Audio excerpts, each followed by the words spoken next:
Mən həyatım boyu artıq 20-25 ildir futbola baxıram.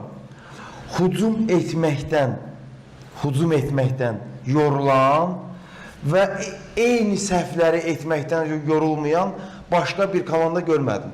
Yəni söhbət nədən gedir?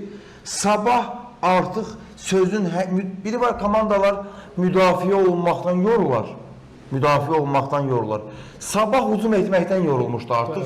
Bəzi futbolçular yəni son dəqiqələrdə əsasda 75-80-ci dəqiqədən sonra artıq bəzi futbolçularda o qədər hücum eləmişdi ki komanda. O yorğunluq hiss olunurdu, qərarlarla bağlı səhvlər olurdu.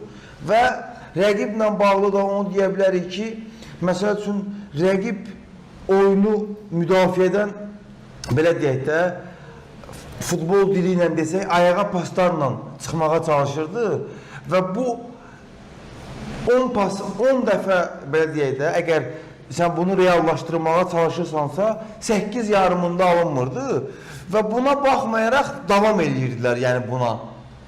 Rəqib də məni biraz təəccübləndirdi. Əsasda sən belə qeyd elədin. Əsasda o baş məşqçi, yəni fasilədən sonra fikirləşdik ki, bəlkə hansısa dəyişikliklər eləyə bilər oyun planı ilə bağlı.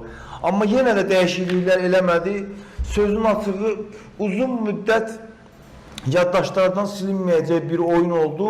Çempionlar Liqasının bu mərhələsində yəni bu qədər epizod yaradıb, yəni bir qol vuran başqa bir bəlkə də oyun olub biz görməmişik. Amma mənim yadıma gəlmir ki, Azərbaycan klublarından hansısa bir komandaya qarşı bu qədər üstünlük, gol epizodu. Yəni bu qədər gol, biri var gol epizodu bilsən necə?